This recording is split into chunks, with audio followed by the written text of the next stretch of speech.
Hello, students. Chapter 14 and Chapter 17 of Biographia Literaria by Samuel Taylor Coleridge has been prescribed for you in the syllabus. So, today I will begin with a summary of a few paragraphs, rather, the first two paragraphs of Chapter 14. Now, the summary goes like this of the first two paragraphs, that during the first year that Coleridge and Wordsworth were neighbors, they frequently talked about two fundamental points about poetry. First, they discussed the reproduction of ideas by the poet of objects supplied by a faithful and accurate observation of the external world. What he is trying to say here is that a poet tries to faithfully present nature as it is. And secondly, they consider how poetry modifies this true and faithful representation of objects by the wonder working power of poetic imagination, and so invests them with beauty and novelty. He's talking about the poet's power of investing the old and familiar with newness. By the poet's imagination, the familiar is transformed into something new. The transforming effect of imagination was suggested to them by the operation of moonlight or of sunset glow, which imparts a strange charm and mystery to the familiar objects of nature. Such scenes, that is, like the sunset or the moonlight glow which he talks about, such scenes suggested that it was possible for the poet to lend charm of newness to old and familiar objects. It was therefore decided that Coleridge would compose poems in which the incidents and agents were to be in part supernatural, and they would be rendered credible, that is, believable, and interesting by giving them the emotions and behaviors peculiar to real human beings. Wordsworth, on the contrary, was to compose poems dealing with events and characters which every village may supply to a man of alert mind and sympathetic heart. And the excellence aimed at was to transform the familiar objects into something novel, fresh, and strange by the coloring of imagination.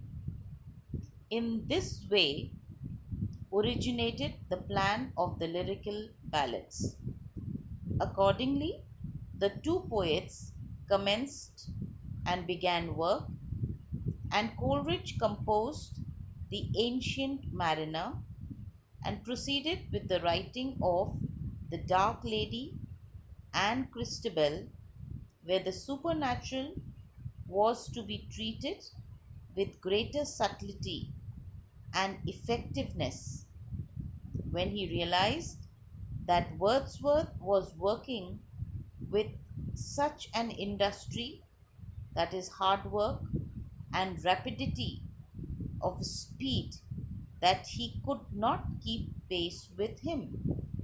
So, his own poems appear out of place in the collection. Mr. Wordsworth added to the series of poems dealing with rustic life and characters. Two or three poems in his own character, marked by that dignity of thought and stateliness of manner which are peculiar to his own genius. In this form, the first edition of the Lyrical Ballads was published with a brief advertisement pointing out that the poems were the product of an experiment to see how far poems representing ordinary incidents and characters in a simple, unadorned, and colloquial language can impart that pleasure to the readers which poetry is generally expected to provide. 2 years later, in 1800, the second edition of the Lyrical Ballads in two volumes was brought out.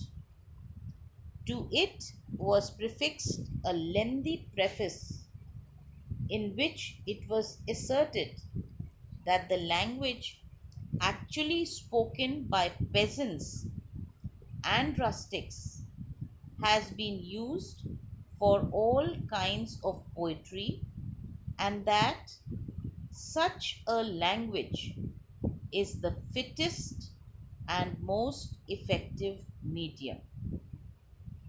This sweeping assertion stirred up a heated and prolonged controversy which has continued ever since. Coleridge deprecates the indiscriminate condemnation of the poems in the two volumes, for a majority of them are attractive enough to engage the sympathy and entertain the minds of all impartial and discerning readers. In spite of all hostile criticism, they have not only survived but have steadily grown in popularity, not merely with the readers of lower classes, but also with young men of acute sensibility and cultured minds whose admiration, being provoked by the hostility of the critics, shows an almost religious fervor. So, this is a summary of the first two paragraphs of chapter 14 of Biographia Literaria.